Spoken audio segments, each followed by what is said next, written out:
Daily ಸ್ಟೋರಿಗೆ ಸ್ವಾಗತ ಸುಸ್ವಾಗತ. ನಾನು ನಿಮ್ಮ ವರ್ಷಿಣಿ ಜಾನಕಿರಾಮ್.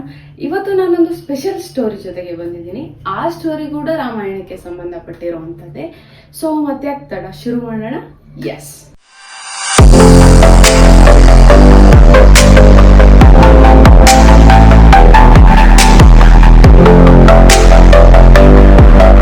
ಸೀತಾಮಾತೆ ಅಪಹರಣ ಆದಂತ ಸಂದರ್ಭದಲ್ಲಿ ಸೀತಾಮಾತೆ ಎಲ್ಲಿದ್ದಾರೆ ಅಂತ ಯಾರಿಗೂ ಕೂಡ ಗೊತ್ತಿರೋದಿಲ್ಲ. ಶ್ರೀರಾಮ ಆಗಿರ್ಬಹುದು, ಲಕ್ಷ್ಮಣ ಆಗಿರ್ಬಹುದು, ಆಂಜನೇಯ ಆಗಿರ್ಬಹುದು, ಎಲ್ಲರೂ ಹುಡುಕ್ತಾ ಇರ್ತಾರೆ ಎಲ್ಲಿದ್ದಾರೆ ಅಂತ. ಆಗ ಅವರಿಗೊಂದು ವಿಚಾರ ಗೊತ್ತಾಗುತ್ತೆ, ಸೀತಾಮಾತೆ ಲಂಕೆಯಲ್ಲಿದ್ದಾರೆ ಅಂತ.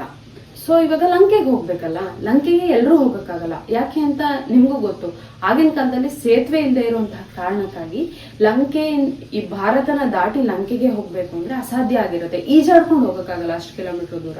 ಸೊ ಇವಾಗ ಲಂಕೆಗೆ ಹೋಗ್ಬೇಕು ಅಂದ್ರೆ ಆಂಜನೇಯಂಗೆ ವಿಶೇಷವಾದ ಶಕ್ತಿ ಇರೋದ್ರಿಂದ ಆಂಜನೇಯ ಲಂಕೆಗೆ ಹೋಗೋದು ಅಂತ ಎಲ್ಲ ಡಿಸೈಡ್ ಮಾಡ್ತಾರೆ. ಸರಿ ಆಯ್ತು ಅಂತ ಹೇಳ್ಬಿಟ್ಟು ಆಂಜನೇಯನ ಒಪ್ಕೊಂಡ್ಬಿಟ್ಟು ಆಂಜನೇಯನ ಜೊತೆಗೆ ಸುಗ್ರೀವನ ಒಂದಿಷ್ಟು ಬಂಟರು ಜೊತೆಗೆ ಹೋಗ್ತಾರೆ. ಲಂಕೆ ತಲುಪದಂತಹ ಸಂದರ್ಭದಲ್ಲಿ ಒಂದು ಗುಹೆಯಿಂದ ವಿಶೇಷವಾದ ಒಂದು ಧ್ವನಿ ಕೇಳಿಸತ್ತೆ. ಆ ಧ್ವನಿ ಕೇಳಿ ಎಲ್ರಿಗೂ ಆಶ್ಚರ್ಯ ಆಗತ್ತೆ. ಯಾಕೆ ಆಶ್ಚರ್ಯ ಆಗತ್ತೆ ಅಂದ್ರೆ ಅದು ರಾಮನಾಮ ಜಪ ಆಗಿರತ್ತೆ. ಅವಾಗ ಎಲ್ರಿಗೂ ಅನ್ಸುತ್ತೆ, ಓ ಇದು ಸೀತಾಮಾತೆನೇ ಇರ್ಬೋದು, ಅದು ರಾವಣನ ರಾಜ್ಯದಲ್ಲಿ ಶ್ರೀರಾಮರ ಜಪ ಮಾಡ್ತಾ ಇದ್ದಾರೆ ಅಂದ್ರೆ ಅದು ಸೀತಾಮಾತೆನೇ ಆಗಿರ್ತಾರೆ ಅಂತ ಅವರೆಲ್ಲ ಅನ್ಕೊಂಡ್ಬಿಟ್ಟು ಸರಿ ಇವಾಗ ಗುಹೆ ಒಳಗಡೆ ಹೋಗೋಣ ಅಂತ ಹೇಳ್ಬಿಟ್ಟು ಎಲ್ಲ ರೆಡಿ ಆಗ್ತಾರೆ. ಆಂಜನೇಯ, ಸುಗ್ರೀವನ ಬಂಟ್ರು ಎಲ್ಲ ರೆಡಿ ಆಗ್ತಾರೆ. ಆದ್ರೆ ಏನಪ್ಪಾ ಅಂದ್ರೆ ಕತ್ಲೆಯಲ್ಲಿ ಹೋಗಕ್ಕೆ ಮಂಗಗಳಿಗೆ ಕಣ್ ಕಾಣಿಸೋದಿಲ್ಲ. ಸೊ ಅವಾಗ ಏನಾಗುತ್ತೆ ಅಂದ್ರೆ ಆಂಜನೇಯಂಗೆ ವಿಶೇಷವಾದ ಶಕ್ತಿ ಇರೋದ್ರಿಂದ ಆಂಜನೇಯ ನೀನೇ ಹೋಗು, ನಿನ್ಗಾದ್ರೆ ಸ್ವಲ್ಪನಾದ್ರೂ ಕಾಣಿಸುತ್ತೆ, ನಮ್ಗೆ ಏನೋ ಕಾಣಿಸೋದಿಲ್ಲ ಅಂತ ಸುಗ್ರೀವ ಹೇಳ್ತಾನೆ. ಅವಾಗ ಆಂಜನೇಯ ಏನಂತಾರೆ, ಸರಿ ನಾನ್ ಮುಂದೆ ಹೋಗ್ತೀನಿ, ನನ್ ಹಿಂದೆ ಎಲ್ಲ ಬನ್ನಿ ನೀವು ನನ್ನ ಹಿಡ್ಕೊಂಡ್ಬಿಟ್ಟು ಅಂತ ಹೇಳ್ತಾರೆ. ಸರಿ ಅಂತ ಹೇಳ್ಬಿಟ್ಟು ಒಳಗಡೆ ಹೋಗ್ತಾ ಇರೋ ಸಂದರ್ಭದಲ್ಲಿ ಆಂಜನೇಯನ ಹಿಂದೆ ಸುಗ್ರೀವನ ಹಿಂದೆ ಅವ್ರ ಬಂಟರು ಎಲ್ಲ ಒಬ್ರೊಬ್ರು ಕೈ ಹಿಡ್ಕೊಂಡು ಒಳಗಡೆ ಹೋಗ್ತಾರೆ. ಒಳಗಡೆ ಹೋಗಿ ನೋಡಿದಾಗ ಅವ್ರಿಗೆ ಸ್ವಲ್ಪ ಆಶ್ಚರ್ಯ ಆಗತ್ತೆ, ಆಮೇಲೆ ಜೊತೆಗೆ ಶಾಕ್ ಕೂಡ ಆಗತ್ತೆ. ಅಯ್ಯೋ ಸೀತಾಮಾತೆ ಅಂತ ಬಂದ್ರೆ ಇಲ್ಯಾರೋ ಬೇರೆ ಮಹಿಳೆ ಇದ್ದಾಳಲ್ಲಪ್ಪ ಅಂತ.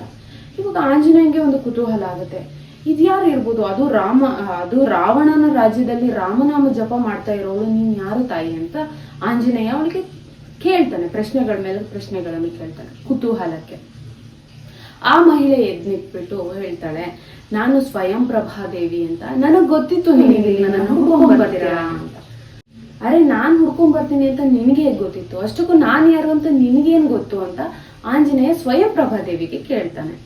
ಅವಾಗ ನನಗ್ ಗೊತ್ತು ನೀನು ಆಂಜನೇಯ, ನೀನು ಸುಗ್ರೀವ ಅಂತ ಹೇಳಿ ಅವ್ರ ಪರಿಚಯ ಎಲ್ಲ ಸ್ವಯಂ ಪ್ರಭಾದೇವಿನೇ ಮಾಡ್ಬಿಡ್ತಾಳೆ. ಅವಾಗ ಅವನಿಗೆ ಓ ಈ ಮಹಿಳೆಗೆ ಏನೋ ಗೊತ್ತಿದೆ, ಮೇ ಬಿ ಸೀತಾಮಾತೆ ಇರೋದ್ರ ಬಗ್ಗೆನೂ ಗೊತ್ತಿರಬಹುದು ಅಂತ ಎಲ್ಲ ಮಾತಾಡ್ತಾ ಹೋಗ್ತಾನೆ ಆಂಜನೇಯ. ಅವಾಗ ಇಲ್ಲ, ನನ್ಗೆ ನನ್ನ ಗುರುಗಳು ಹೇಳಿದ್ರು, ಹೀಗೆ ನೀವು ನನ್ನ ಹುಡ್ಕೊಂಡ್ ಬರ್ತೀರಾ, ಹಾಗೆ ಈ ತರ ರಾಮಾಯಣ ಅನ್ನೋದೊಂದು ಆಗತ್ತೆ.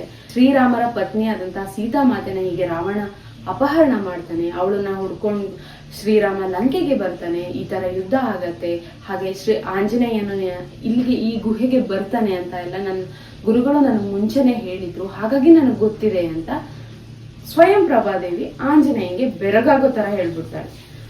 ಸೊ ಈ ಕಥೆಯಿಂದ ಅರಿವಾಗದೇನು ಅಂದ್ರೆ ಜಗತ್ತಲ್ಲಿ ನಮಗೆ ಗೊತ್ತಿಲ್ಲದೆ ನಮ್ಮ ಬಗ್ಗೆನೆ ಪ್ರಿಡಿಕ್ಟ್ ಮಾಡುವಂತಹ ಒಂದು ಶಕ್ತಿ ಇದೆ. ನಮ್ಮ ಜೀವನ ಹೀಗೆ ಆಗ್ಬೇಕು, ಈ ತರನೇ ಅಂತ ನಿರ್ಧರಿಸೋದ ಶಕ್ತಿ. ಹಾಗೆ ಆ ಶಕ್ತಿನ ಕಂಡು ಹಿಡಿಯೋಕೆ ನಮಗೆ ಮೇ ಬಿ ಅಸಾಧ್ಯ ಆಗತ್ತೆ. ನಂಬಿಕೆ ಮತ್ತೆ ಭಕ್ತಿ ನಮ್ಮನ್ನ ತುಂಬಾ ಉತ್ತುಂಗಕ್ಕೆ ಕರ್ಕೊಂಡು ಹೋಗುತ್ತೆ ಅನ್ನೋದು ನನ್ನ ನಂಬಿಕೆ.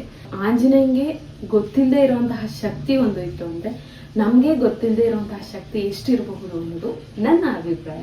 ಹೋಪ್ ಈ ವಿಡಿಯೋ ನಿಮ್ಗೆ ಇಷ್ಟ ಆಗತ್ತೆ ಅಂತ ನಾನು ಭಾವಿಸ್ತೀನಿ. ಇಷ್ಟ ಆದ್ರೆ ಲೈಕ್ ಮಾಡಿ, ಶೇರ್ ಮಾಡಿ, ಕಮೆಂಟ್ ಮಾಡಿ.